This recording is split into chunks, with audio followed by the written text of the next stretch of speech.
Bismillah. Oke kan? Bismillah. Belum?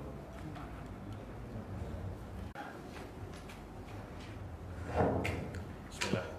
Bismillahirrahmanirrahim. Assalamualaikum warahmatullahi ta'ala wabarakatuh.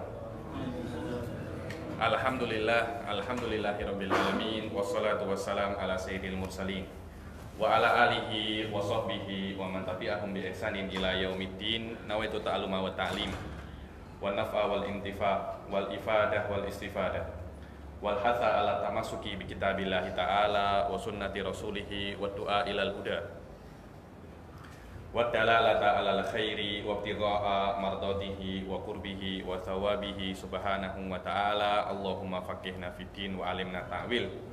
Rabbi shrah li sadri wa yassir li amri wahlul 'uqdatam min lisani yafqahu qawli waj'al li waziran min ahli. Bismillahirrahmanirrahim.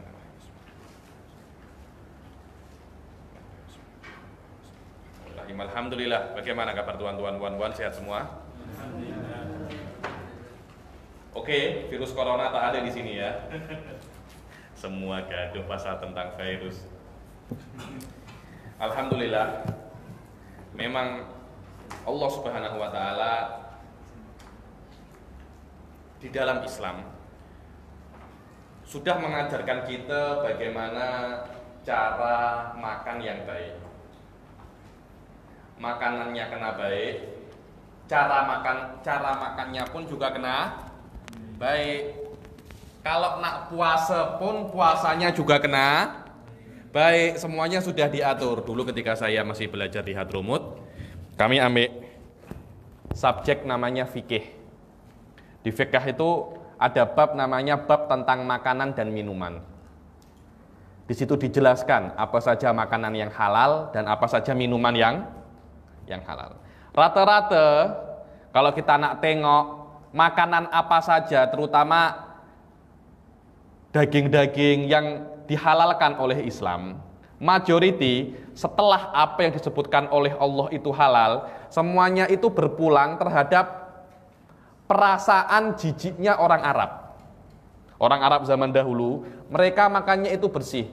Kalau mereka tengok daging yang itu tak bersih, mereka akan apa? Geli. Macam kita kalau tengok babi pasti geli. Nak sate babi kah? Babi tiga rasa. Apalagi babi asam pedas. Kita dengar asam pedas sedap, tapi kalau ada babinya kita geli. Macam itulah apa yang Anda rasakan geli itu. Orang Arab pun dulu juga merasakan geli. Mereka tengok siput geli. Mereka tengok tikus geli. Mereka tengok apapun yaitu geli. Kalau mereka tengok sesuatu dan sesuatu itu geli, Allah mengatakan ketahuilah itu adalah perkara yang haram. Aku yang menciptakan binatang itu. Aku lebih tahu, katanya Allah Subhanahu wa taala, aku lebih tahu mana yang baik dan mana yang buruk. Kalau engkau tak turuti apa kataku, itu akan ada banyak virus antraks, apalagi MERS. Sekarang ada baru lagi virus apa? Corona. Semua itu terpulang daripada Anda tidak mentaati apa yang Allah halalkan. Kalau semua yang dihalalkan itu dimakan, yang diharamkan tak dimakan, saya tak kira ada virus-virus yang pelik-pelik macam ini. Semua itu karena apa yang Allah larang itu dilanggar. Ketika saya menjelaskan bab ini, ada orang tanya, Habib, kalau orang Arab itu geli dengan daging-daging, saya nak makan daging zerafah, Habib. Tahu zerafah? Halal apa haram, Habib? Orang Arab pun tak pernah tengok jerapah. Saya tengok-tengok di kitab-kitab, ternyata banyak sekali orang itu menghalalkan jerapah. Oh, maknanya Habib Ali Bagir mengaluk-alukkan sate jerapah. Saya tak cakap macam itu. Saya bilang kalau ada orang itu makan jerapah, hukumnya halal. Kuda halal. Kambing halal. Onta juga halal. Kerbau juga halal. Masih kurang nggak? Oke, yang terbang-terbang itu ada puyuh, apalagi merpati, halal. Masih kurang yang berenang, semuanya halal. Yang berenang-berenang itu walaupun bentuknya macam pelik-pelik, semuanya apa? Halal. Tak, saya kena makan tikus, saya kena makan ulat, saya kena makan ular. Silahkan makan, tapi tengok hasilnya apa yang terjadi. Hasilnya apa yang terjadi? Keledai halal apa halal? Haram. Keledai atau keledai, dangki. Halal apa haram?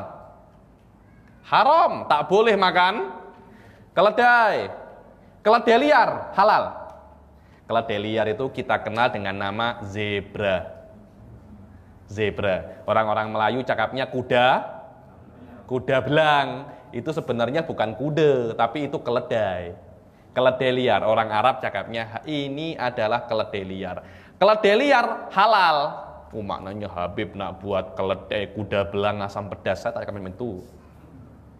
Cuma kalau ada orang makan kuda belang, hukumnya halal, tak apa-apa. Yang halal itu banyak, kenapa nak cari yang haram?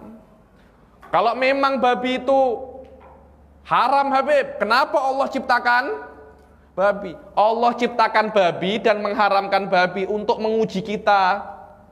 Kita ini menurut apa kata Allah atau tidak. Kalau Anda tak menurut apa kata Allah dan Anda dekil nak makan babi, macam itu. Akhirnya banyak sekali hal-hal yang pelik-pelik ada di Anda. Virus A, influenza A, B, C, D, E, sampai Z pun akan ada influenzanya. Kenapa? Karena Anda tak turut apa kata Allah Subhanahu wa ta'ala. Semoga Allah Subhanahu wa ta'ala menghindarkan Pulau Labuan ini daripada virus-virus, apapun virusnya, yang pelik dan yang tak pelik. Begitu pula Malaysia dan Indonesia umumnya, wasairu biladil muslimin. Dan semoga Allah Subhanahu wa ta'ala menjadikan kita dipanjangkan umurnya dalam kesehatan dan afiah, dan dipanjangkan dalam pada mentaati Allah dan Rasulnya, dan terus di dalam majelis-majelis taklim seperti ini. Amin amin ya rabbal alamin. Alhamdulillah, kesempatan yang menggembirakan saya bisa datang ke Pulau Labuan ini setelah kunjungan beramai-ramai orang Labuan ke Kuala Lumpur. Saya tak boleh menghindar lagi untuk mengajar balik di Labuan. Alhamdulillah, daurah yang lampau, saya ingin di dalam daurah saya itu setiap daurah akan ada sesuatu yang baru.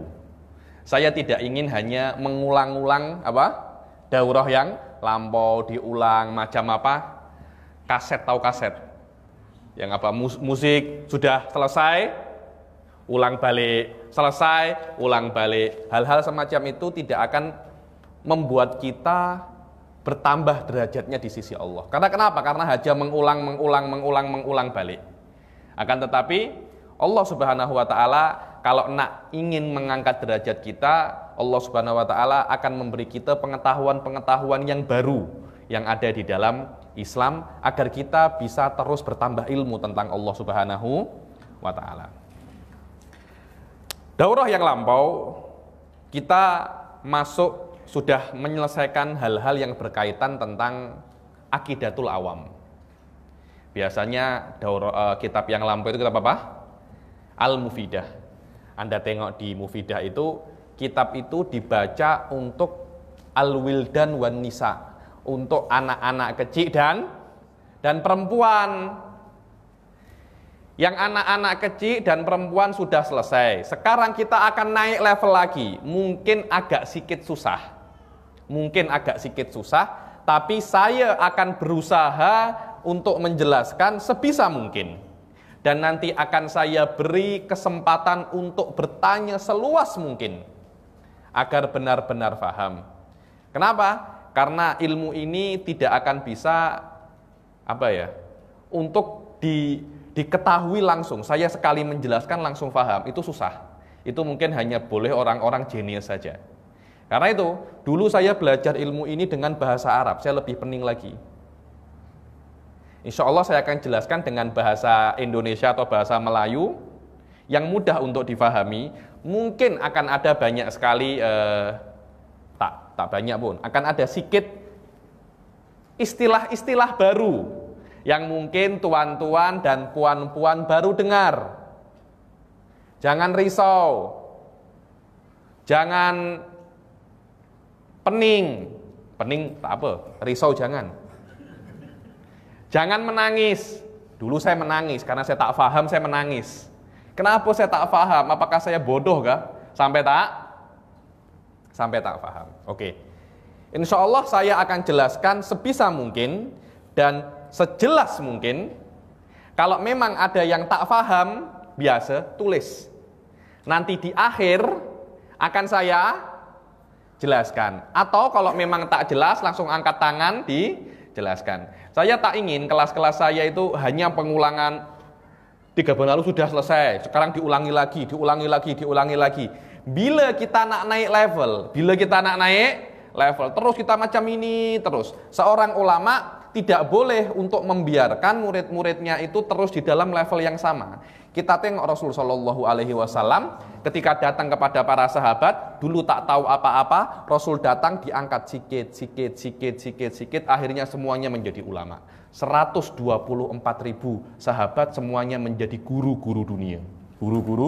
Mereka lah yang menjadikan dunia, bukan hanya dunia Islam, dunia manusia itu naik level. Itulah hakikat dan tugas daripada ulama. Bukan terus murid-muridnya itu dijadikan tetap perlu kepada dia. Tak macam itu. Seorang ulama kena mengajari muridnya itu bagaimana cara untuk berpikir sendiri. Bukan terus ibaratnya kalau anak kecil terus dia apa? Disuap. Engkau aku suapi sampai umur 2-3 tahun. Setelah itu engkau kena makan sendiri. Seperti itulah orang tua yang baik. Karena saya tengok kitab Muqaddimat ini, dia akan ada beberapa istilah-istilah yang baru yang mungkin tuan-tuan dan puan-puan masih belum pernah dengar. Sekarang akan saya perdengarkan. Minimum kalau ada orang cakap itu, Anda sudah, Habib Ali Bagir sudah pernah cakap. Ini adalah DNA asli daripada ilmu akidah. DNA asli daripada ilmu akidah. Imam Muhammad bin Yusuf As-Sanusi mengarang beberapa silsilah siri kitab-kitab akidah beliau. Dimulai yang pertama yang namanya kitab Al-Mufidah. Kemudian yang kedua namanya kitab Al-Hafidah. Kitab yang Al-Hafidah ini saya tengok belum ada yang jual lagi. Karena itu saya langsung naik ke kitab yang setelahnya, yaitu Al-Muqaddimat. Muqaddimat ini dipakai sebagai pemula untuk kitab-kitab Imam Sanusi yang setelahnya. Nanti ada yang namanya Sugro, ada yang namanya Sugro, ada yang namanya Ummul Barohin, ada yang namanya Al-Kubro. Semua itu adalah siri daripada kitab-kitab Imam Sanusi. Yang mana kalau Anda boleh memahami kitab-kitab itu, Anda boleh membina tarikat Anda boleh membina fikih Anda boleh membina tasawuf Anda di dalam kitab-kitabnya Imam Sanusi. Karena Imam Sanusi mempunyai tarikat, namanya tarikat As-Sanusiyah. Beliau membina tarikatnya di atas akidah-akidah beliau. Karena itu, dulu ketika mereka murid-muridnya Imam Sanusi itu nak ambil tarikat, banyak sekali mereka itu sebelum ambil tarikat membaca kitab-kitab seperti Al-Muqaddimat. Di dalam Darur Rahmah ini ya. Di dalam Darur Rahmah ini kita akan usahakan kita hidupkan kembali keilmuan-keilmuan yang bisa untuk membina diri kita dan membina keilmuan-keilmuan yang lain dibina di atasnya agar kita memang benar-benar boleh beribadah di atas akidah yang benar. Amin amin ya rabbal alamin. Insyaallah saya tak perlu kata pengantar. Ini yang translate saya punya murid namanya Hilmi Marjunid, kawannya Ustadz Zaman. Biodata ringkas tak perlu kita baca. Langsung kita masuk ke Bismillahirrahmanirrahim. Bismillahirrahmanirrahim. Jumpa. Bismillahirrahmanirrahim. Bismillahirrahmanirrahim. Saya akan baca Arabnya. Tuan-tuan dan puan-puan tengok, translate boleh, tengok Arab juga Boleh. Sallallahu ala sayyidina Muhammadin wa ala alihi wa sahbihi wasallam. Qala Syekhul Imam Al-Alim Al-Allamah. Ada 4 gelar. Asy-Syekh. Sering dengar tak? Syekh, ya Syekh. Sering kan gitu kan? Ya Syekh. Apa itu ya Syekh itu Ustaz Nawawi? Orang tua, betul. Sudah pernah saya jelaskan kan? Syekh itu maknanya apa? Orang tua. Sebenarnya bukan hanya orang tua. Orang tua itu dikatakan orang tua bukan karena ubannya banyak. Kalau begitu tak ada beza orang tua dan orang tua yang lain. Dikatakan orang tua biasanya mereka itu sudah banyak makan asam garam kehidupan. Experience-nya banyak, ilmunya banyak. Karena itu orang tua biasanya akan menurunkan ilmunya kepada yang muda-muda. Karena itu orang-orang alim biasanya dipanggil apa? Syekh. Karena mereka banyak experience walaupun mereka itu belum tua. Karena itu dulu Syekh dipanggil untuk orang yang sudah tua.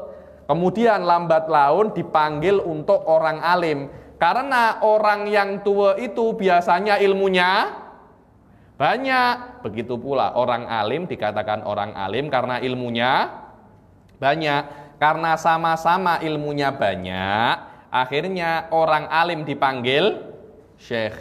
Al-Imam. Siapa itu imam? Imam adalah orang yang diikuti. Maknanya Imam Sanusi itu kena kita ikuti. Alhamdulillah di Nusantara ini Imam Sanusi ini sangat famous sekali. Di Indonesia, Thailand, Malaysia, Imam Sanusi ini macam apa ya? Imam, benar-benar imam.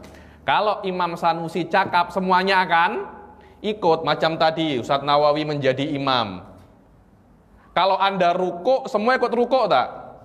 Ikut rukuk. Kalau ada Ustadz Nawawi tadi rukuk, kalian tak rukuk, malah sujud, sholatnya batal. Ya itulah yang namanya imam. Imam itu kena diikuti. Al-imam, al-alim, al-allamah. Alim al-allamah ini yang sangat tahu ilmunya apa? Banyak. Alim al-allamah ini sekarang masih diikuti. Al-alim al-allamah. Sekarang sudah berganti. Alim al-allamah ini sudah tak laku lagi sekarang. Sekarang yang laku doktor, profesor. Hah? Profesor. Kalau di Malaysia Datuk, Tan Sri, yang laku-laku semacam itu. Sekarang di daerah akademik yang laku apa? Yang boleh menjual apa? Doktor, profesor. Habib ini amik profesor, Habib ini amik PhD di UAE, Habib ini kena dunia lah. Orang-orang cakap gitu ke saya, tuan-tuan. Benar, Suf. Habib ini kenapa tak amik pesantren? Saya pun amik pesantren. Oke, kenapa amik kampus? Kampus itu dunia saja, Habib. Nanti gelarnya Habib menjadi doktor, bukan Habib lagi. Alamak. Saya cakap, amik gelar akademik, sekarang menurut saya hukumnya fardul kifayah. Fardul kifayah. Kenapa? Karena tanpa adanya kelayakan akademik semacam itu, kita susah nak berdakwah. Berdakwah, oh, boleh Habib, di surau-surau, di kampung-kampung. Loh, kalau Anda semua berdakwah di surau-surau, berdakwah di kampung-kampung, yang nak berdakwah di kampus siapa? Akhirnya kampus dikuasai oleh liberal, dikuasai oleh Wahabi. Oh, Anda tengok-tengok itu. Akidah-akidah yang ada di kampus-kampus apa? Akidahnya Ibn Taimiyah. Benar, Suf itu. Anda tengok-tengok akidah-akidah, banyak sekali kampus-kampus saya tengok. Tak semua kampus ya. Ada beberapa kampus dan tak sikit. Ketika belajar apa? Akidah 3. Uluhiyah, rububiyah, asma was sifat. Saya cakap, oh itu akidahnya Wahabi lah. Tak Habib, ini doktor yang cakap. Habib belum doktor, ilmunya masih belum sampai. Benar macam tu. Habib, oh saya sudah doktor, tapi masih kandidat lah. Iya, ilmu masih belum sampai Habib. Nanti kalau Habib sudah doktor, Habib akan sampai. Cakap macam tuh. Karena itu saya cakap, amik kelayakan akademik semacam ini hukumnya fardul kifayah. Karena berdakwah hukumnya fardul kifayah, bukan fardul ain, fardul kifayah. Tak semua orang wajib berdakwah. Kalau semua orang berdakwah, nanti yang jadi macam Haji Bakar tak ada. Nanti yang macam Ustadz Nawawi tak ada. Karena ada yang berdakwah, karena ada yang bangun jembatan, karena ada yang bangun masjid, karena ada yang jual kedai runcit, karena ada yang bertani. Macam itu. Kalau semua berdakwah, yang bertani siapa? Siapa yang nak masak ketam asam pedas? Siapa? Karena semua ada tugas masing-masing. Al-alim al-alamah. Alim al-alamah itu adalah kelayakan gelar untuk masa-masa lampau.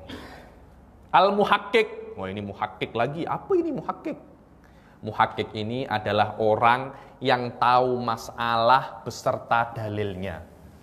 Apa itu muhakkik? Orang yang tahu masalah beserta dalilnya. Engkau tahu tak Allah itu Esa? Tahu. Dalilnya apa Tuhan Allah itu Esa? Menurut saya Allah itu banyak. Ada Tuhan di Batu Kif. Tahu yang besar itu? Itu Tuhan, Sof. Tak, menurut saya Allah. Samalah kawan. Macam itu.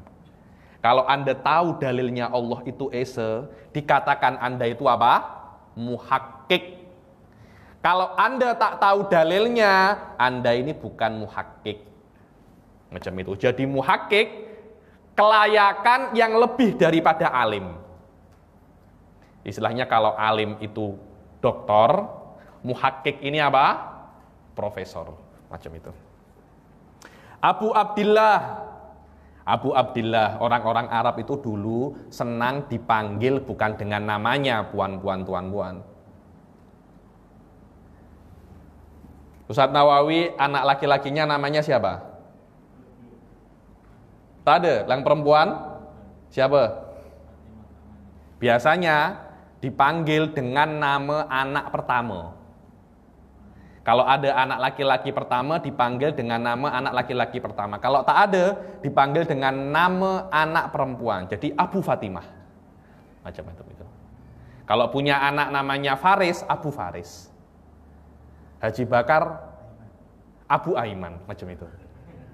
Benar-benar macam itu, Abu Aiman. Bila-bila orang Arab itu tak tahu namanya, saya ada orang eksiden di Arab, orang kawan baik ya nih, pensyarah dulu. Saya nak jumpa di hospital, namanya itu Ahmad. Kita panggilnya Dr. Ahmad. Saya tanya, mana Dr. Ahmad, tak tahu. Akhirnya ada orang cerdik sikit, namanya Abu Alwi. Oh, Abu Alwi tahu saya. Nama asli tak tahu, Sof. Yang tahu adalah nama anaknya, Abu Alwi. Ayahnya Alwi. Orang-orang zaman dahulu ketika dipanggil dengan kata-kata Abu, mereka bangga. Sekarang kata-kata Abu ini diambil oleh ISIS. Orang-orang sudah dulu tak ISIS, kemudian masuk ISIS. Namanya dari Nawawi berubah menjadi Abu. Abu siapa? Mungkin Abu Gosok. Ada yang Abu Gosok untuk gosok-gosok. Abu Gosok lah, Abu ini. Macam-macam. Abu Abdillah Muhammad As-Sanusi Al-Hasani. Beliau ini adalah Habib. Akan tetapi dari apa? Al-Hasani, bukan Al-Husaini. Rata-rata habaib yang ada di Indonesia dan ada di Malaysia dan di Singapura semuanya itu Al-Husaini. Rata-rata yang ada di timur sana, Maghrib, Maroko, itu Al-Hasani. Rahimahullahu ta'ala wa radiya anhu, amin. Ayo. Sekarang kita akan membahas muqaddimah yang pertama. Ini agak susah sedikit, tapi akan saya jelaskan sebisa mungkin. Al-hukmu itsbatu amrin au nafiyih. Oke. Di dalam, saya kena berdiri ini.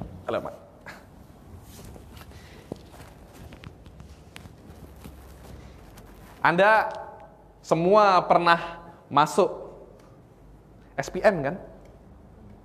Puan-puan SPM, apa punya master? Dulu saya pun tak ame. Dulu ketika saya pertama kali masuk UIA ini, saya di over. Habib nak ame kelas bahasa Melayu kah?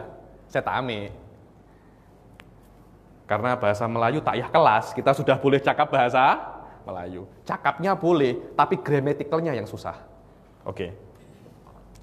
Di dalam bahasa Melayu ada yang namanya subjek, ada yang namanya predikat. Paham kan? Oke, contohnya apa subjek predikat? Nawawi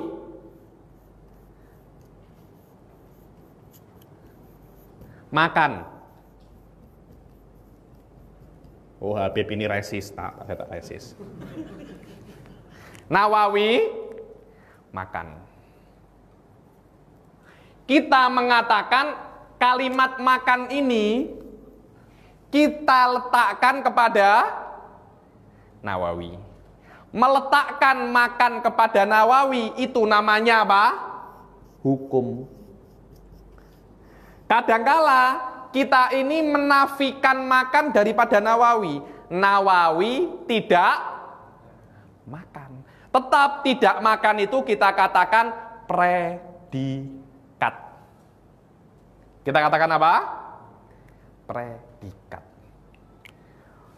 Antara Nawawi dan antara makan ada sebuah hubungan. Hubungan yang tak tampak tapi ada. Hubungan itu kita namakan hukum. Oke. Saya beri contoh yang lebih mudah. Habib Ali Bagir, HB. HB ini Habib bukan haji ya. Saya sudah haji pun. Ali Bagir. Habib Ali Bagir. Menikah, saya sudah menikah dengan perempuan yang namanya Nur. Atau Shelila Nur. Saya panggil Nur saja. Istri saya sama seperti puan-puan, tak berbeza.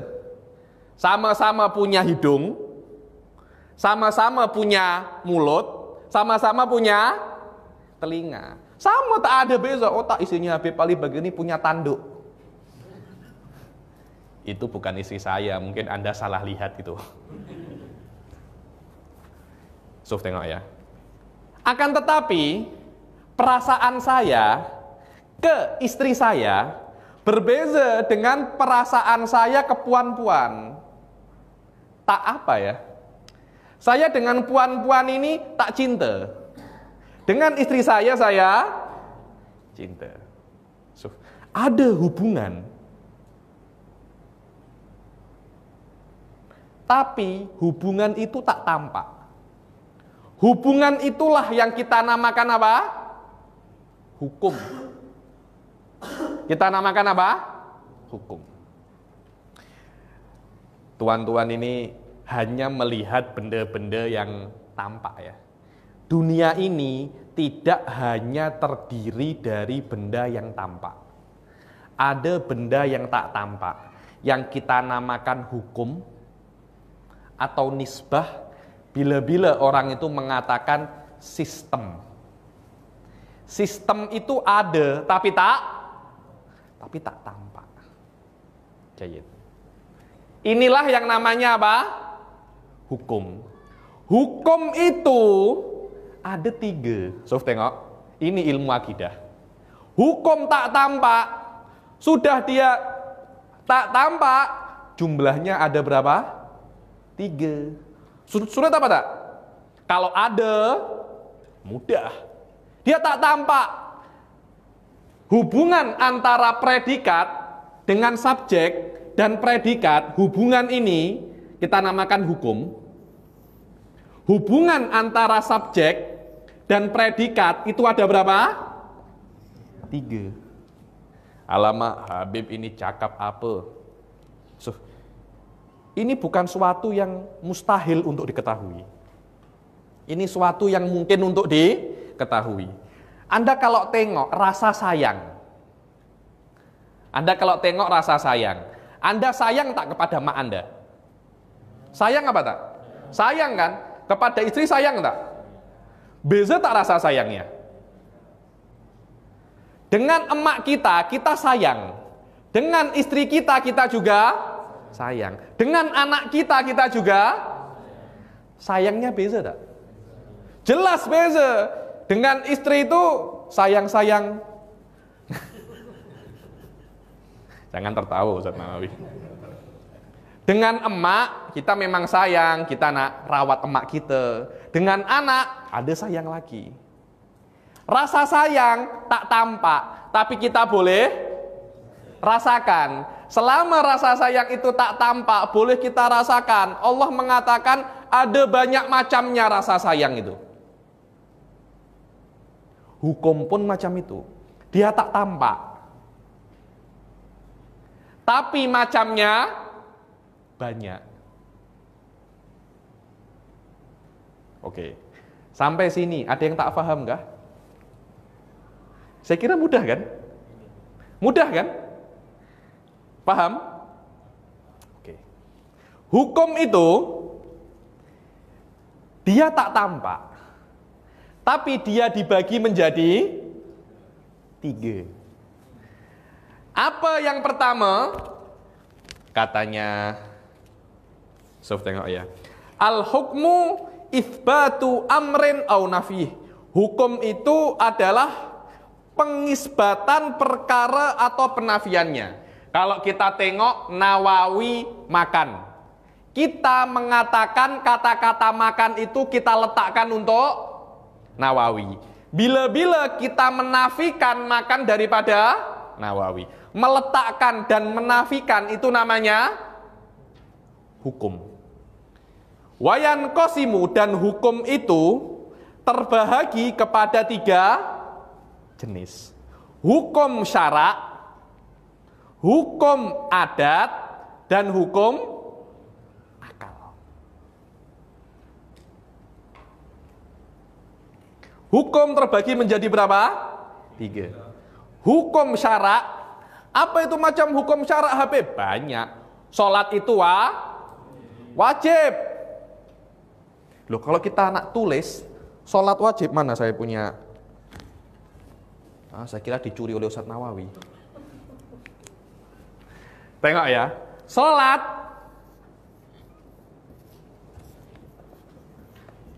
wajib. Di dalam bahasa Melayu, bukankah ini dia itu subjek? Ini apa? Predikat kan? Kalau kita nak letak, sholat wajib menjadi subjek dan predikat. Hukumnya mana? Hukumnya itu adalah wajib tadi itu. Atau peletakan wajib kepada sholat. Oke. Tapi hukum syarak itu berbeza dengan hukum adat. Apa misal hukum adat ya Habib? Hukum adat itu contohnya loh ya. Contohnya apa yang kita buat sehari-hari. Manusia biasanya kalau lapar dia makan. Kalau sudah makan dia pasti akan kenyang. Bisa tak Anda cakap, saya makan tapi saya tak nak kenyang? Boleh macam itu? Tak boleh. Anda menjadi kenyang itu tidak terpulang kepada keinginan Anda. Saya kena melihat dengan telinga. Bolehkah macam itu? Tak boleh. Anda kena melihat dengan mata dan mendengar kena dengan telinga. Itu adalah hukum adat. Itu adalah hukum adat. Oke, saya beri intermezzo sikit-sikit. Hukum adat ini boleh dirubah oleh Allah. Karena Allah yang menciptakan hukum adat itu, yang menciptakan melihat dengan mata siapa? Kalau Allah nak rubah boleh tak? Boleh tak nak rubah? Allah, saya nak ciptakan manusia itu melihat dengan lutut, menendang dengan mata. Boleh tak? Boleh, terpulang kepada Allah. Karena itu di surga kelak, hukum adat ini akan dirubah. Orang akan makan tapi tidak pernah kenyang. Terus makan untuk apa, Habib? Untuk sedap-sedap saja. Nak, ini sedap, makan. Setiap hari makan saja. Tak apa-apa, kalau kita setiap hari makan, umur tak akan sampai 10 tahun.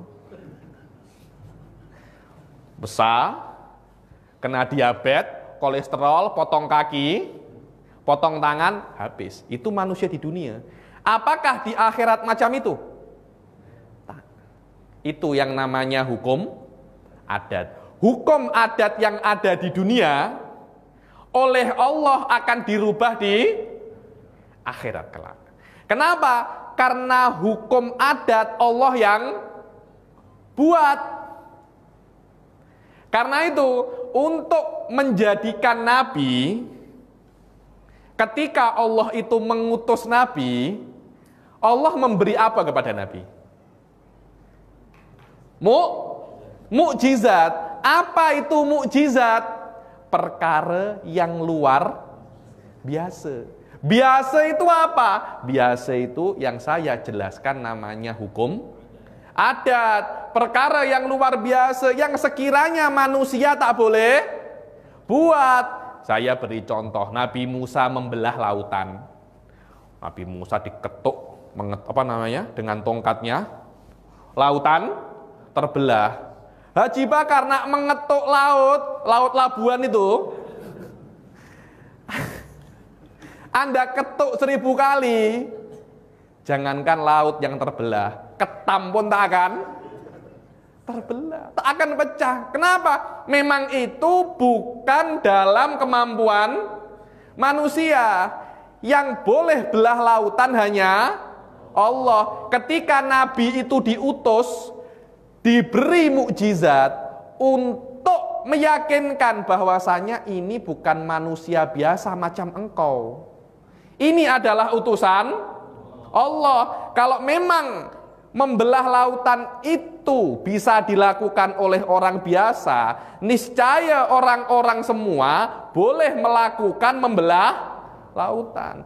Sedangkan yang bisa membelah lautan hanya Nabi Musa. Orang-orang akan yakin ini bukan buatan manusia, ini adalah buatan Allah. Itulah yang namanya luar biasa. Biasa itu saya jelaskan dengan nama hukum adat. Luar biasa di luar hukum adat. Di luar hukum. Nanti kalau Anda faham ini, bila-bila akan saya jelaskan bagaimana cara memahami karomah. Penting ini. Dengan hukum adat ini. Bagaimana cara memahami mukjizat. Bagaimana cara memahami istidraj. Karena ini adalah basic-basic untuk memahami akidah. Apa itu hukum syariat? Apa itu hukum adat? Dan yang terakhir adalah hukum akal. Hukum akal itu tidak bisa diintervensi oleh Allah. Hukum akal itu hukum yang ada bersamaan dengan manusia ini ada. Bersamaan dengan alam semesta ini ada. Allah tak boleh intervensi di hukum akal ini. Apa contohnya? Contohnya biasanya di kitab-kitab akidah. 1 ditambah 1 sama dengan 2. Ada nabi, namanya Nabi Zaman. Nih, rambutnya panjang dia, mengaku menjadi nabi. Kalau Nabi Musa boleh membelah lautan, aku punya mukjizat apa? Aku rubah 1 tambah 1 menjadi, bukan dirubah. Kalau 2 bukan dirubah, memang 1 menjadi 2. 1 ditambah 1 sama dengan 10. Dari awal engkau dusta. Karena Nabi datang dengan membawa perkara yang luar biasa, bukan di luar akal. Ini tak masuk akal. Kalau tak masuk akal, sama dengan Anda ini bodoh.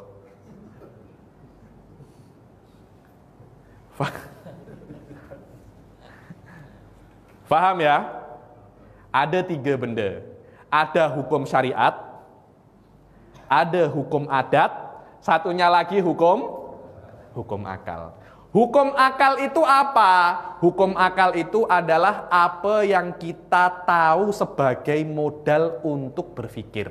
Di dalam ilmu-ilmu filsafat itu kita katakan dengan nama necessary. Yang mananya orang itu dilahirkan sudah ada perkara itu. Adakah orang tak sekolah pun 1 ditambah 1 sama dengan 2? Oh, saya nak ambil PhD untuk apa? Untuk mengetahui 1 tambah 1 sama dengan 2. Tak iya engkau ambil PhD, engkau di tadika pun engkau akan tahu 1 tambah 1 sama dengan 2. 1 tambah 1 sama dengan 2 itu adalah modal Anda untuk mengetahui. Itu namanya hukum akal. Perkara yang ada, yang menjadi modal ini hanya contoh ya. 1 tambah 1 sama dengan 2 itu adalah contoh. Sekiranya hal-hal yang mudah Anda fahami. Ini apa? Pen. Ini apa? Buku. Orang pasti tahu, buku itu bukan pen. Ini pen, ini buku. Buku bukan pen. Itu adalah basic untuk Anda berpikir. Basic untuk Anda berpikir dulu ketika saya belajar ilmu akidah di Jordan.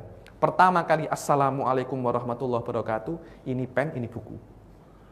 Benar, Sof. Kalau ada orang mengingkari, tak, ini pen, ini... Anda tahu kah? Ada yang mengingkari, buan-buan. Benar, Sof. Ada yang mengingkari, Anda jangan tertawa. Ada yang mengingkari. Ada yang mengingkari, ini ada. Engkau tak tengok kah? Engkau tak tengok kah? Ini pen, ini buku. Tak. Ini kopi. Ini teh. Astaghfirullahaladzim. Orang macam ini, kita tak boleh cakap dengan mereka. Kita nak apa ya? Sesuatu yang sangat basic pun mereka tak boleh. Mereka tak boleh paham. Macam mana kita nak jumpa. Orang-orang semacam ini dikatakan dia adalah kaum sofis. Pernah dengar? Pernah dengar kaum sofis? Kaum sofis. Apa itu kaum sofis? Kaum sofis itu adalah kaum yang mengingkari apa yang dia lihat. Tak ada. Anda ini bukan manusia, gajah. Bukan, itu manusia, gajah. Anda ini bodoh, itu tuh gajah. Astaghfirullahaladzim. Memang kena sabar. Bertemu orang macam ini, kena sabar. Anda meyakini apa yang Anda lihat itu adalah basic untuk berpikir. 1 ditambah 1 sama dengan 2. 2 itu bukan 3. 3 itu bukan 4. Ini adalah basic untuk berpikir.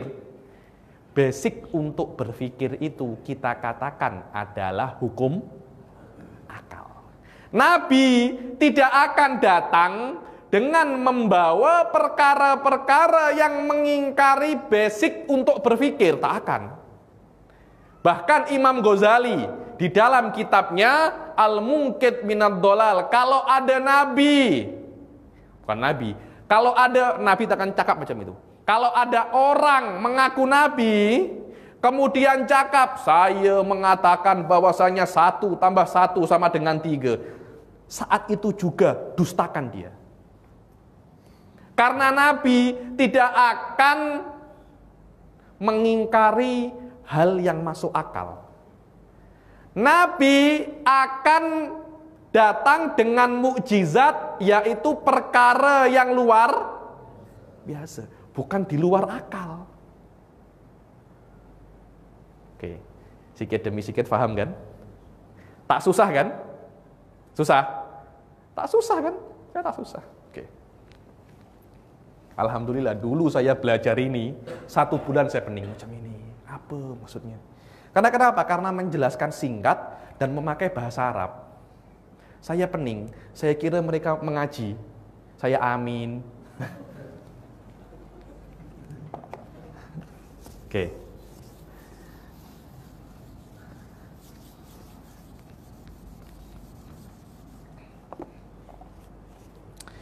Fasyar'iyyu khitabullahi ta'ala al-muta'alliq bi af'alil mukallafin bit talabi awil ibahati awil wada. Apa itu hukum syariat? Hukum syariat adalah khitabullah. Tengok ya tuan-tuan, puan-puan, ada Allah, ada makhluknya. Hukum syariat itu apa? Hukum syariat adalah perkataan Allah. Tengok ya. Perkataan Allah yang berhubungan dengan perbuatan-perbuatan orang yang mukallaf. Jadi bukan zatnya Allah, tapi kalamnya Allah. Terus apa Habib? Kalamnya Allah yang berhubungan, tengok ya, yang berhubungan dengan perbuatan. Saya tengok di Labuan kan banyak arak kan. Saya diajak Ustadz Nawawi bukan beli arak, beli coklat. Tapi di kedai coklat ada arak. Apakah ketika saya masuk kedai coklat itu yang ada araknya haram? Haram apa tak? Tidak haram. Yang haram apa? Minum arak yang haram. Apakah ketika Anda tengok arak, oh ada arak, haram, macam itu? Oh ini arak, ini haram. Loh, yang haram itu araknya atau minumnya? Kalau ada arak, tapi Anda tak minum, Anda dosa tak? Anda tak dosa. Oh, saya tak minum Habib, saya beli. Beli. Belinya yang haram. Araknya tak haram. Oh ini Habib, ini pelik, tidak mengharamkan arak loh. Hukum itu tidak berhubungan dengan benda. Hukum berhubungan dengan perbuatan. Yang haram itu minum arak. Anda tengok babi, saya berdosa. Kenapa? Ada babi. Macam itu kah? Apakah macam itu Anda berpikir sebagai seorang muslim? Ada babi lewat, ya Allah saya dosa. Kenapa saya makan babi? Anda masuk kedai ada arak, saya dosa. Ada? Macam itu kah? Tak. Anda tengok babi tak haram. Yang haram itu Anda makan babi dengan segala bentuknya. Babi goreng kah? Steamboat babi kah? Semuanya haram. Makannya yang haram, babinya tak haram. Minum araknya yang haram. Karena itu kan Imam Sanusi mengatakan bahwasanya yang namanya hukum adalah perkataan Allah yang berhubungan dengan perbuatan.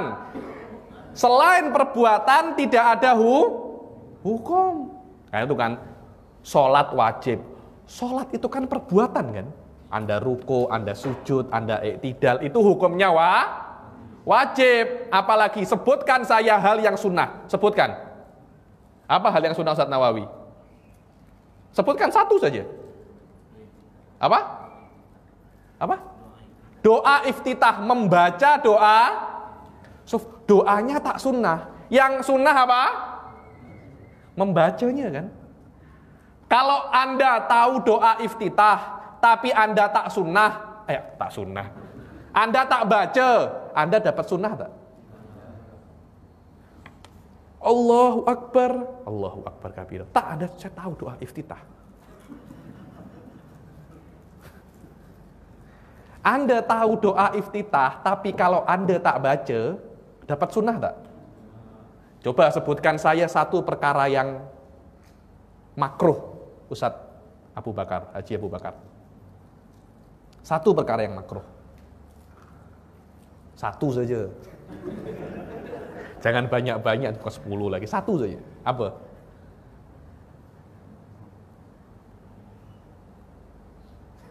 Biasanya orang-orang memisalkan makruh itu mencabut uban. Loh. Yang makruh itu uban ini aja uban. Itu Haji Bakar sudah banyak uban. Tapi dia cukur semua. Ini saya juga sudah banyak uban. Yang makruh itu uban atau mencabutnya? Mencabut uban. Terus makan apa namanya? Apa? Bukan cili, makan bawang. Oke. Yang makruh itu bawangnya atau makannya? Makannya, bawangnya tak makruh. Kalau bawang Anda makan, kenapa Habib makan bawang makruh? Saya suka bawang.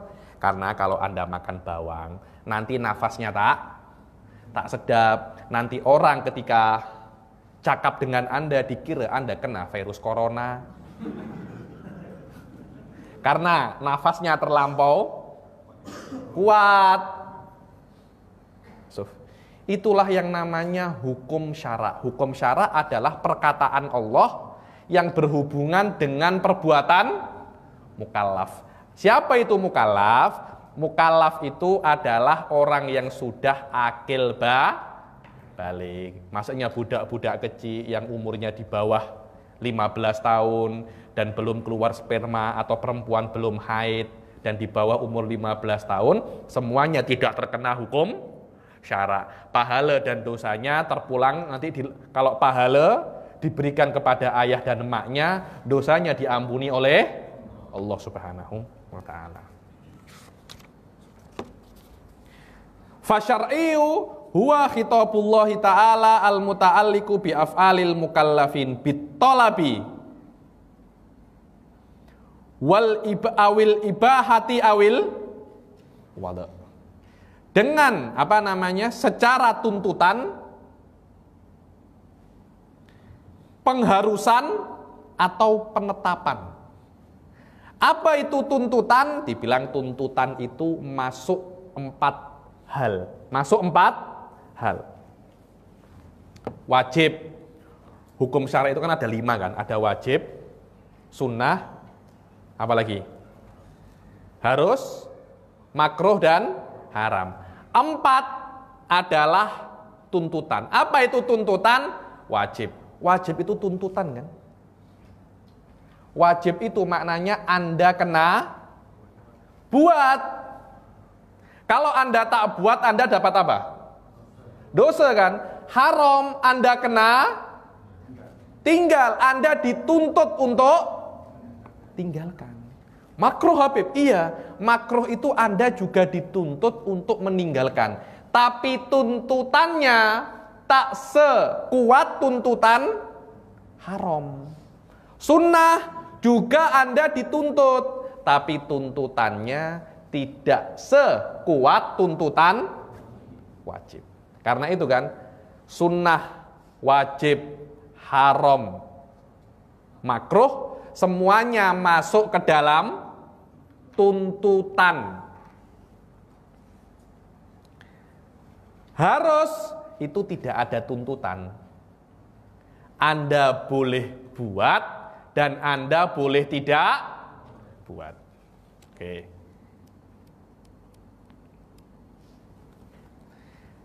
Perkara yang berkait dengan talab ada 4. Pewajiban, galakkan, galak. Digalakkan ya. Orang-orang Jawa cakap galak ini apa ya? Orang yang suka marah itu apa namanya di sini? Di Melayu. Orang yang suka marah.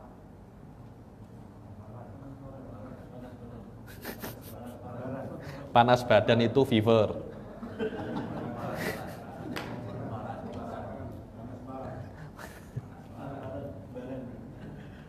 Galak itu suka marah. Kalau di orang-orang Jawa cakap galak itu maknanya suka marah. Galak kan di sini maknanya kan disunahkan sama pengharaman dan pemakruhan. Apa itu wajib? Wajib adalah ijab ialah tuntutan. Ini kita daurah sampai pukul berapa? Pukul 8.30 ini pukul berapa? Pukul 8. Oke lah. 8.30. Berapa menit lagi? Alamak. Wajib. Apa itu wajib? Wajib ialah tuntutan yang melakukan sesuatu perbuatan secara mesti.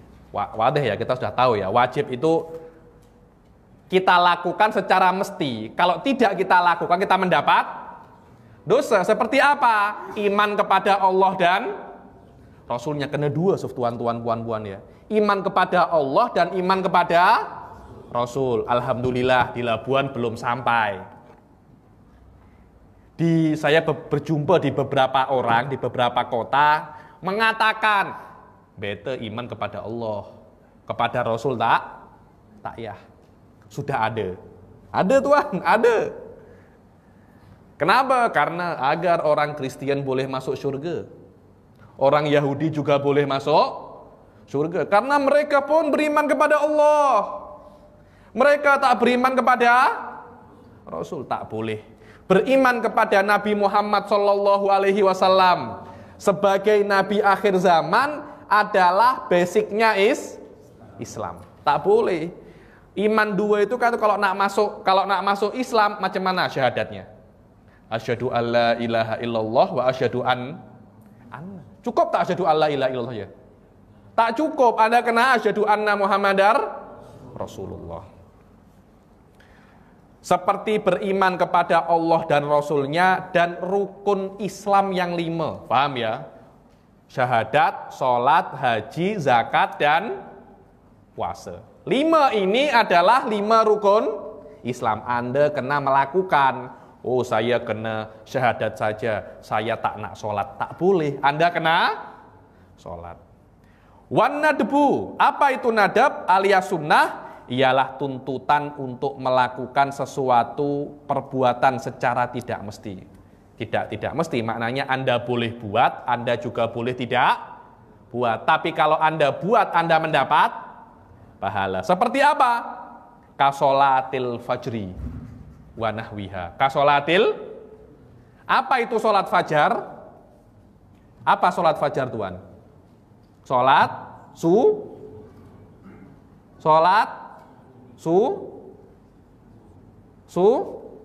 jangan ikut saya.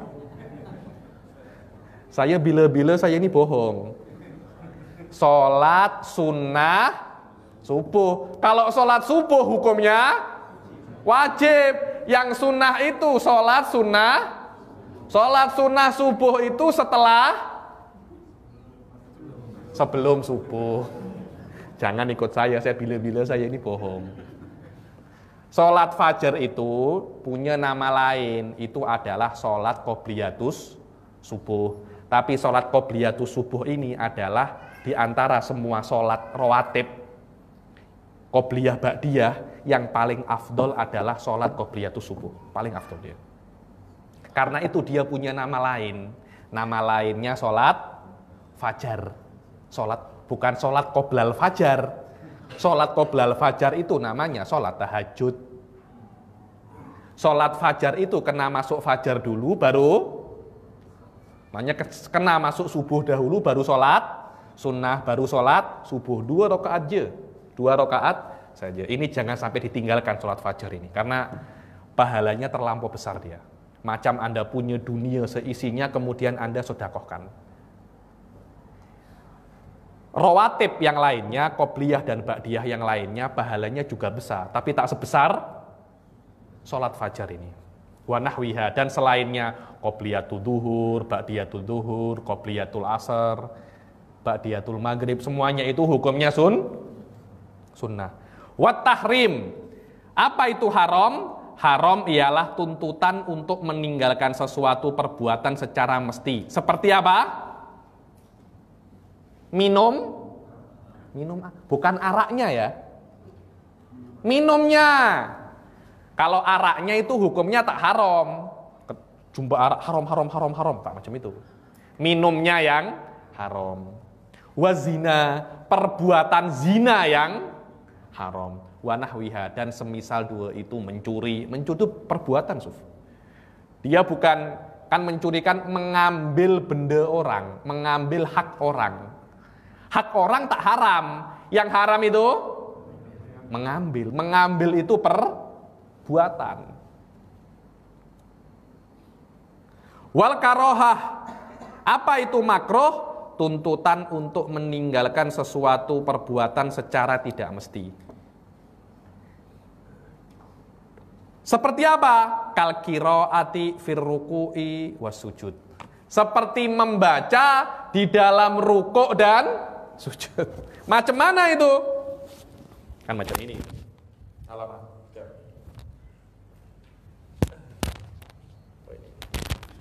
Kita kan kalau sholat waladdallin amin qul huwallahu ahad Allahu samad lam yalid walam yulad walam yakul lahu kufuwan. Kita rukuk kan? Allahu Akbar, bacanya apa? Subhana rabbiyal azimi wa bihamdi. Kita tak baca itu.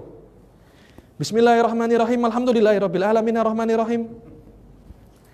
Di rukuk membaca Al-Fatihah. Hukum sholatnya apa? Batal apa sah? Sah. Menurut Imam Syafi'i, membaca surat di rukuk atau di sujud, sholatnya sah. Tapi hukumnya makruh, tak boleh. Kenapa? Karena memindah rukun qauli di selain tempatnya kecuali salam. Allahu Akbar, Assalamualaikum warahmatullahi. Assalamualaikum batal sholatnya. Kalau membaca Al-Fatihah dan membaca surat di selain tempatnya, hukumnya Anda tinggalkan mendapat pahala. Anda lakukan tidak mendapat dosa. Bukan tidak mendapat pahala, tidak mendapat dosa. Wa ammal ibahah fahiya idnu syar'i. Manakala ibahah pula ialah keizinan yang setara. Wah, ya nih. Mubah itu dilakukan tidak mendapat dosa dan ditinggalkan juga tidak mendapat pahala. Anda nak buat oke, tak nak buat juga oke. Makan ketam, dapat pahala tak Tuhan? Tak makan, makan tak dapat pahala. Tak makan, saya tak nak ketam suf. Makan ketam itu dilakukan tidak mendapat pahala, ditinggalkan pun juga tidak mendapat dosa. Terpulang kepada Anda, saya tak nak ketam, saya nak udang, saya nak telur, saya nak apa, terserah. Apa contohnya? Seperti jual beli. Memang Anda menjual dan Anda membeli itu hukumnya apa? Mubah. Yang pelik, Imam Sanusi mengatakan wan nikah. Nikah itu hukumnya mubah.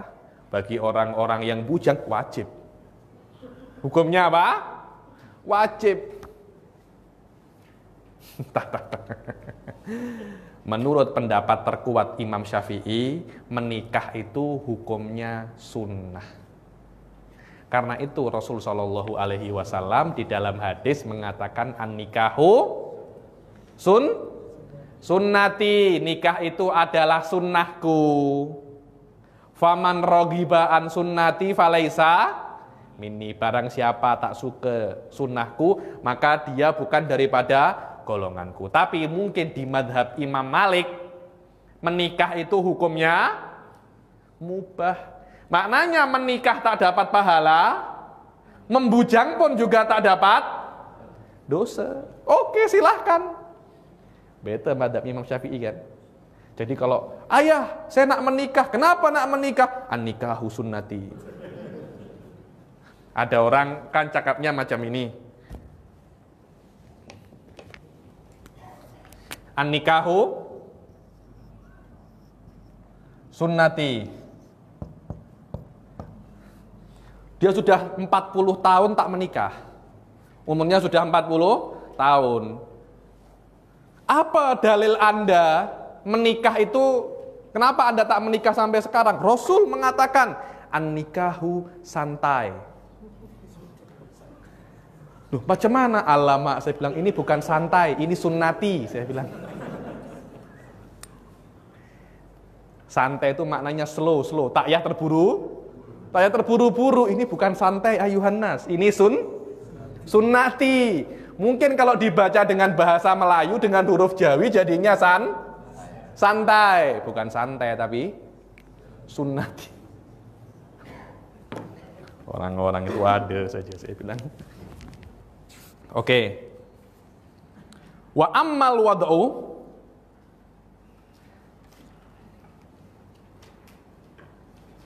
Oke. Di antara hukum syar'i ada yang namanya hukum wada'. Apa itu hukum wada'? Hukum wada' itu ialah penetapan syarak. Penetapan syarak terhadap suatu perkara yang menjadi petunjuk kepada kelima hukum tadi. Ada sebab, ada syarat, ada penghalang. Apa contohnya kita tengok ya. Apa itu sebab? Sebab itu sesuatu yang kewujudannya memastikan kewujudan perkara lain. Dan ketidakwujudannya secara sendirinya memastikan ketakwujudan perkara lain. Tengok ya. Di dalam dunia ini, tuan-tuan, puan-puan, ada yang namanya sebab dan ada yang namanya apa? Musabbab. Di dalam syariat pun juga seperti itu. Di sini dimisalkan zawali syams. Matahari. Dulu kan tak ada jam-jam macam ini kan, tak ada kan tuan-tuan, puan-puan. Terus kalau nak tahu waktu sholat macam mana? Daripada matahari. Kalau masuk waktu duhur, matahari kan macam ini kan, di atas. Ini macam matahari. Ketika di atas macam ini, kita tak ada bayangan. Ketika matahari di situ, bayangannya di sini. Ketika matahari di sana, bayangannya di sini. Macam itu kan? Ketika matahari itu di atas, tepat di atas kita,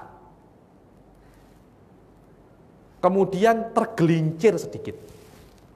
Apa? Tergelincir. Matahari tidak tergelincir ya. Kita tengok macam tergelincir. Kalau matahari tergelincir, habis sudah. Kiamat sudah. Matahari tergelincir, alamak saya bilang. Apa namanya? Tergeser, bukan tergeser pun, tergerak sedikit. Ketika matahari sudah tergelincir dan tergeser sedikit, masuk waktu zuhur. Tergelincirnya matahari di dalam bahasa Arab itu namanya zawal. Apa namanya? Zawal. Maknanya ketika zawal atau ketika matahari tergelincir masuk waktu zuhur. Jayid, oke? Sebabnya masuk waktu zuhur adalah matahari tergelincir. Itulah yang namanya sebab dan apa sebab masuknya waktu zuhur? Matahari tergelincir. Apa sebab masuknya waktu maghrib? Terbenamnya. Apa sebab masuknya waktu subuh? Terbitnya. Apa sebabnya makan ketam? Datang ke Labuan. Bercanda saja tadi. So, ketika tidak ada matahari terbenam, ketika tidak ada matahari tergelincir, adakah masuk waktu duhur, Tuhan? Tak ada. Matahari belum terbenam. Oh, sudah nak berbuka. Kejap. Maghrib belum.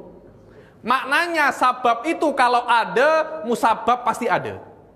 Kalau sabab tak ada, musabab tak akan ada. Kalau ada tenggelam matahari, ada masuk waktu maghrib. Kalau tidak ada tenggelam matahari waktu maghrib, tidak ada. Itulah yang namanya sabab. Kalau sabab ada, musababnya pasti ada. Kalau sabab tak ada, musababnya tak akan ada. Seperti tergelincirnya matahari sebab untuk masuknya waktu zuhur. Tidak tergelincirnya matahari, maknanya waktu zuhur belum masuk. Anda kena tunggu. Tak boleh saya nak terburu-buru, saya nak sholat dahulu. Tak boleh, tunggu dulu. Sampai matahari tergelincir, baru Anda boleh sholat. Fasababu ma yalzamu min wujudihil wujud wa min adamihil adam lidzatihi kazawali syamsi li wujubi dzuhur. Wa syarat. Apa itu syarat? Syarat itu yang kalau ada syarat, yang kalau syarat tidak ada, maka yang disyaratkan juga tidak. Oke. Apa syarat sholat? Saya tanya. Apa syarat sholat? Suci, betul. Syarat sholat Anda kena suci. Suci itu maknanya Anda suci daripada hadas dan daripada najas. Suci daripada hadas kecil, hadas besar, dan daripada najis. Atau lebih tepatnya biasanya lebih mudah saya katakan wudu. Kalau Anda sholat, Anda kena wudu. Macam itu kan? Oke. Syaratnya sholat adalah wudu. Kalau tidak ada wudu, apa ada sholat? Saya tak ada wudu, saya nak sholat. Allahu Akbar. Sholatnya sah apa tidak? Ini sholat, tapi dia belum wudu. Atau dia sholat dalam keadaan bogel. Hanya pakai boxer saja segini. Dia sholat. Allahu Akbar. Pernah tengok orang takbir macam itu? Hah? Tak boleh takbir macam ini, tak boleh ya. Biasa. Allahu Akbar macam itu. Orang kalau sholat tidak menutup aurat, sholatnya sah atau tidak? Orang sholat tapi tidak berwudu, sholatnya sah atau tidak? Maknanya kalau Anda tidak memenuhi syarat, sholat Anda tak.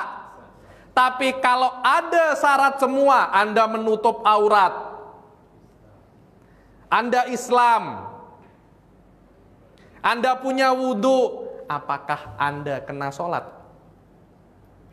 Tidak, belum tentu. Macam sekarang kita ini, saya ini ada wudu, saya Islam, saya menutup aurat, tapi sekarang saya masih belum, maksudnya karena waktu Isya masih belum masuk. Belum tentu Anda memenuhi syarat, Anda akan melakukan. Belum tentu. Masuk waktu Isya pun Anda boleh tunggu lagi kan? Waktu Isya masuk pukul berapa di sini? 7.40 waktu Isya. Tapi Anda boleh postpone lagi kan?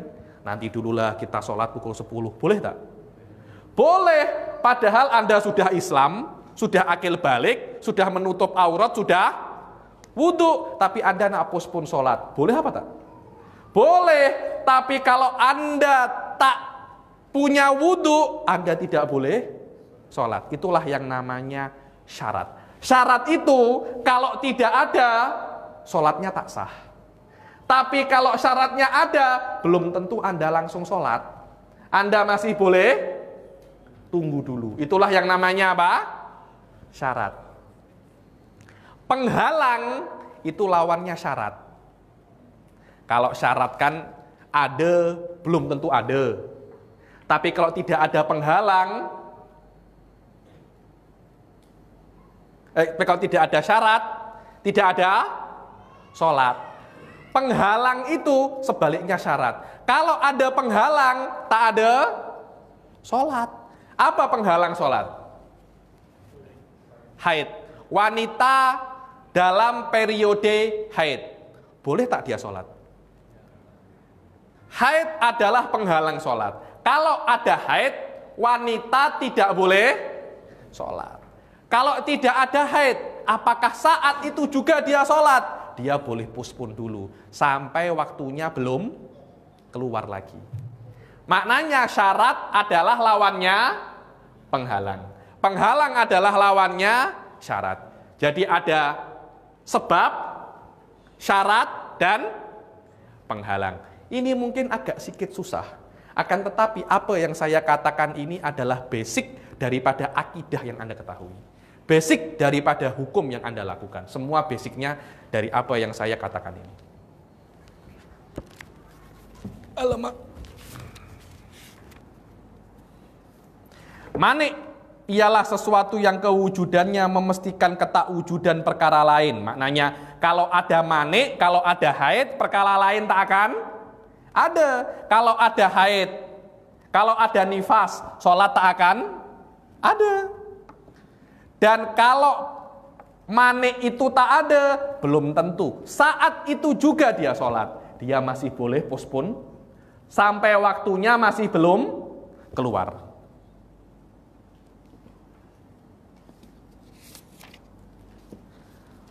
Wa ammal hukmul adi.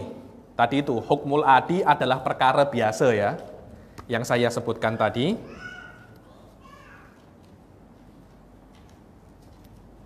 Oke, jayid, cantik sangat. Wa ammal hukmul adi fahuwa itsbatur rabti baina amrin wa amrin wujudan wa adaman biwasitatit takarrur ma'a sihhatit takhalluf wa adami ta'thiri ahadihima fil akhar al-battah. Suf, tengok ya. Saya berikan misal yang mudah, boleh dihapus Ustaz Nawawi? Tolong dihapus.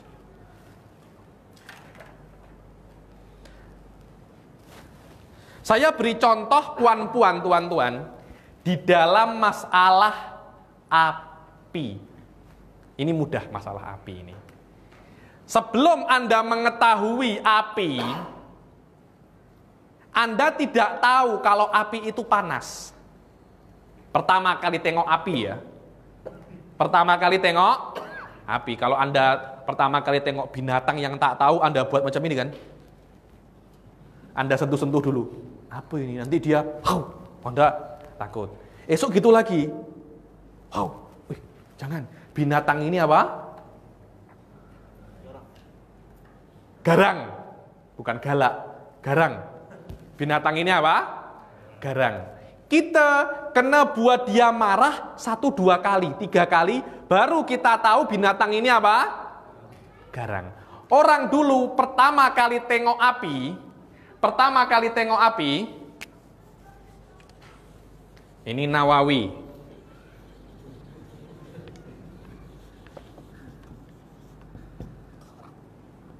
Nawawi plus api. Nawawi pertama tengok api, dia akan sentuh api itu. Panas. Betul apa tidak? Dia belum pernah tengok api, Sof. Pertama kali tengok api, dia akan tahu api itu. Dia pernah tengok, ini cantik nih, warnanya merah, membara. Dia mendekati ke api, dia sentuh, panas. Esok, dia sentuh lagi, api itu masih panas ya ternyata ya. Esok dia datang lagi, dia tengok api itu, dia sentuh, masih panas. Sejak saat itu, Nawawi menghukumi bahwasanya api itu bukan hanya api ini, bukan hanya api yang ada di Labuan. Dia datang ke KL pun tengok api di rumah saya juga panas. Api di Indonesia panas. Kalau api di Kuala Lumpur elektrik itu api, bil api elektrik, Mak. Oke. Ketika, tengok ya, Nawawi mengetahui kepanasan api itu dengan terulang-ulang. Jadi dia tak cukup sekali. Dia kena 2 kali, 3 kali, baru dia boleh menghukumi api ini panas. Menghukumi api ini panas. Oke. Yang membuat api ini panas siapa? Anda percaya tak? Ada beberapa kaum puan-puan mengatakan yang membuat api panas itu bukan Allah, tapi memang api itu dari asalnya panas. Allah tak boleh buat api itu dingin. Karena buat api itu dingin bertentangan dengan hakikat daripada api itu sendiri. Sof tengok. Hah? Ada. Orang-orang macam itu saya pernah jumpa ketika saya belajar di Jordan. Pernah jumpa saya. Mengatakan bahwasanya api itu tidak bisa menjadi sejuk. Karena memang hakikat api itu panas. Sof tengok ya. Madhab ahli sunnah wal jamaah meyakini bahwasanya yang membuat api itu panas adalah Allah. Antara panas dan api tidak ada hubungan, tapi Allah memberi dia hubungan. Karena itu bila Allah nak mencabut hubungan itu, Allah boleh. Ketika Nabi Ibrahim dilempar ke api oleh Allah Subhanahu wa taala, panasnya api itu dirubah menjadi sejuk. Karena itu orang-orang yang mengakui, yang meyakini bahwasanya api itu tak boleh dirubah, itu kafir. Kenapa? Karena mereka akan mengingkari yang namanya mukjizat. Mengingkari yang namanya apa? Mukjizat. Api panas itu adalah hukum biasa, hukum adat. Dan yang menjadikan api panas adalah Allah. Maknanya yang boleh merubah api itu sejuk dan tidak panas juga Allah. Selama itu Allah yang beri, Allah juga yang cabut. Allah juga yang boleh cabut. Karena, tengok ya, karena hukum api panas diberi oleh Allah, maka Allah pun boleh cabut. Dan dari situ kita fahami apa itu yang namanya mukjizat. Manusia tak boleh cabut, Tuhan. Sepandai-pandainya saintis, dia tak akan boleh buat api sejuk. Tak akan boleh. Saya nak buat api sejuk, tak akan boleh. Saya akan buat ais yang panas. Tak akan boleh. Karena panasnya api dan sejuknya ais tidak terpulang kepada manusia, terpulang kepada Allah Subhanahu wa taala. Allah yang buat dan Allah yang akan rubah. Dan ketika para nabi itu diutus, Allah memberikan, ketika nabi itu berdakwah, percayalah kepada Allah, aku ini adalah utusan Allah. Allah berikan kepada nabi itu kemampuan untuk melanggar hukum yang Allah sudah berikan. Untuk meyakinkan para manusia bahwasanya aku ini datang kepada kalian dengan perintah daripada yang membuat hukum-hukum biasa ini, yaitu Allah. Yang membuat hukum biasa ini adalah Allah, dan Allah lah yang mengutus aku. Allah lah yang mengutus aku. Karena itu percayalah kepada aku. Itulah yang namanya hukum adat. Oke?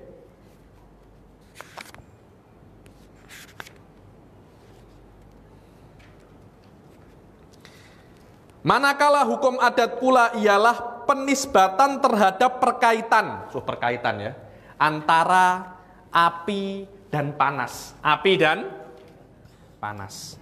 Api dan panas, karena panas belum tentu api ya. Ada beberapa hal yang panas dia bukan api. Kalau tak ada ikon dia padahal bukan api. Tak ada ikon juga panas, padahal bukan api. Yang membuat api itu panas adalah Allah. So, ini penting sangat ya, ini penting sangat. Yang membuat api panas itu adalah Allah. Yang membuat hubungan antara panas dan api adalah Allah. Beberapa kaum meyakini Allah tak intervensi di sini. Api itu panas karena dia itu api. Jadi Allah tak boleh intervensi. Kaum-kaum semacam ini mengingkari mukjizat. Anda kalau tengok banyak movie tentang Anbiya. Anda kalau tengok ada movie, saya pernah tengok cuplikan movie itu tentang Nabi Musa. Nabi Musa tidak membelah lautan, tapi Nabi Musa tahu bila lautan itu terbelah. Jadi Nabi Musa cuma pura-pura saja. Benar semacam itu, Sof. Bukan Allah yang buat macam itu. Nabi Musa itu tahu bila laut akan terbelah. Macam Anda tengok gempa, tengok tsunami. Nanti tiba-tiba ada orang tahu esok akan tsunami. Dia datang cakap, aku adalah Nabi. Apa buktinya? Dia hentakkan tongkatnya, tiba-tiba tsunami. Dia bukan Nabi, tapi dia tahu bila tsunami. Banyak orang meyakini bahwasanya Nabi Musa itu tidak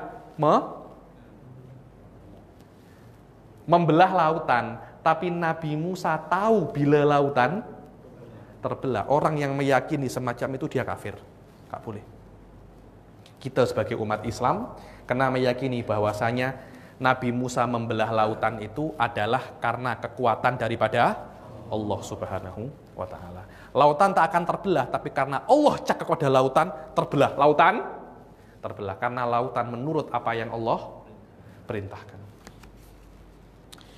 Hukum adat pula ialah pengisbatan terhadap perkaitan dalam bentuk wujud atau tak wujud terhadap perkara dengan perkara lain melalui pengulangan. Harus api dan panas. Nawawi tengok api, panas. Esok tengok lagi panas. Setelah itu Nawawi menghukumi bahwasanya api itu panas.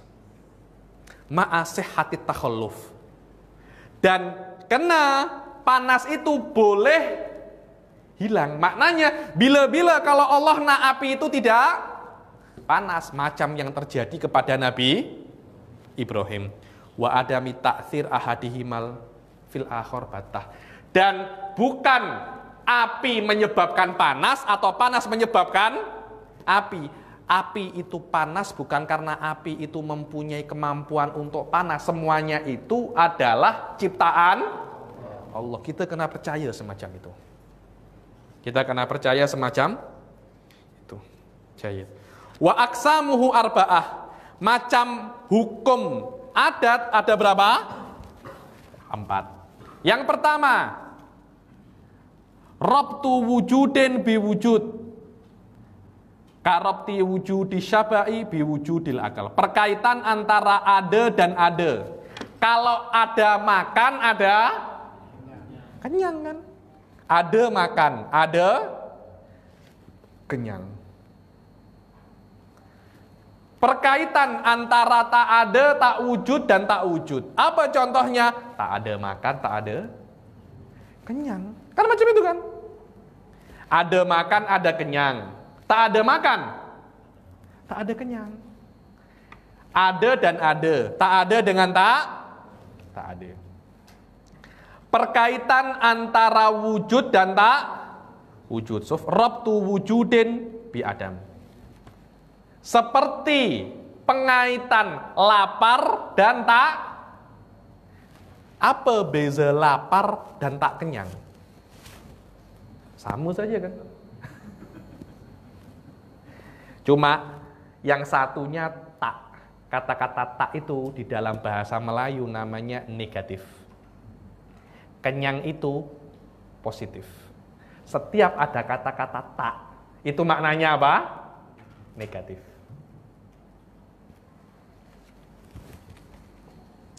Rabtu wujudin bi'adan. Pengkaitan antara wujud dan tak wujud. Apa itu yang wujud? Wujudnya lapar dikaitkan dengan tak adanya makan. Pengkaitan antara tak wujud dan wujud. Seperti apa? Seperti pengkaitan tak lapar dengan makan. Yang pertama kan pengkaitan lapar dengan tak makan. Yang kedua sebaliknya, pengkaitan tak makan dengan lapar. Tak makan itu negatif. Lapar itu positif karena tidak ada kata-kata tidak. Kalau ada kata-kata tidak itu namanya, kalau ada kata-kata tak itu namanya negatif. Kalau tidak ada kata-kata tak itu namanya positif. Oke, sampai sini cukup? Saya tengok sudah pening semua. Cukup? Sampai pukul berapa Ustaz Nawawi? Hah? 8.30 oke? Oke, tak apalah. Hukum akli kita teruskan esok insya Allah. Karena hukum akli ini sedikit-sedikit penting. Hanya ini saja yang susah, hanya muqaddimah yang pertama saja. Muqaddimah yang kedua, yang ketiga, yang keempat dia akan mudah. Cuma kita kena faham dulu muqaddimah yang pertama. Kalau muqaddimah yang pertama sudah faham, insya Allah muqaddimah 2, 3, 4 semuanya itu mudah. Semuanya apa? Mudah. Wallahu a'lam bishawab. Kalau ada yang tak faham, apa kita anak buka tanya jawab dulu 5 menit? Ada yang tak faham kah? Atau kita tanya esok? Ada yang tanya? Oke. Kalau tak ada yang tanya itu kemungkinan 2. Semua paham atau semua? Saya tak tahu nak husnudon atau suudon ini. Oke lah. Hari ini saya akan husnudon saja. Esok saya kena suudon. Oke, insya Allah kita ketemu lagi esok pukul berapa? Esok pukul 8.30 insya Allah. Semoga Allah Subhanahu wa taala memberi kita kefahaman di dalam ilmu akidah ini, yang mana ilmu akidah ini adalah ilmu usuluddin, semua agama terbina di atasnya. Semoga Allah Subhanahu wa taala memberikan kita akidah yang benar. Allah memberi kita kefahaman akidah yang benar. Semoga semua perbuatan kita dilandasi dengan akidah yang benar. Semoga tidak ada virus-virus agama yang sampai ke kita ya Allah. Bukan hanya virus-virus tubuh, virus-virus agama pun tak sampai kepada kita. Virus-virus yang mengganggu akidah-akidah kita, virus-virus yang membuat amal kebaikan kita akan menjadi pudar di sisi Allah Subhanahu wa taala. Dan semoga Allah Subhanahu wa taala menjadikan majelis ini hujjatun lana ala alaina yaumal qiyamah dan diberi istiqomah wa dawam ila yaumi qiyamah. Amin amin ya rabbal alamin. Allahumma ja'al hadzal jam'an marhuma wa tafruqana min ba'di tafarruqan ma'suma tajal fina wa lam minna syaqyan wa la mahruma. Allahumma la tad'alna dhanban illa ghafartahu wa la syaqyan illa as'atahu wa la dhaliman illa hadaitah wa la madluman illa nasartahu wa la hajatan min hawaijid dunya illa laka fiha ridwana fi salah ya rabbal alamin. Rabbana arinal haqqa haqqan warzuqna tiba'ahu wa arinal batila warzuqna jinabah. Rabbana atina fid dunya hasanah wa fil akhirati hasanah wa qina adzabannar. Wa sallallahu ala sayyidina Muhammadin wa ala alihi wa sahbihi wasallam ala hadhihi niyyah wa ala kulli niyatin salihah wa ala ma nawahu aslafuna salihun wa ila hadratin Nabi Muhammad sallallahu alaihi wasallam. Al-Fatihah.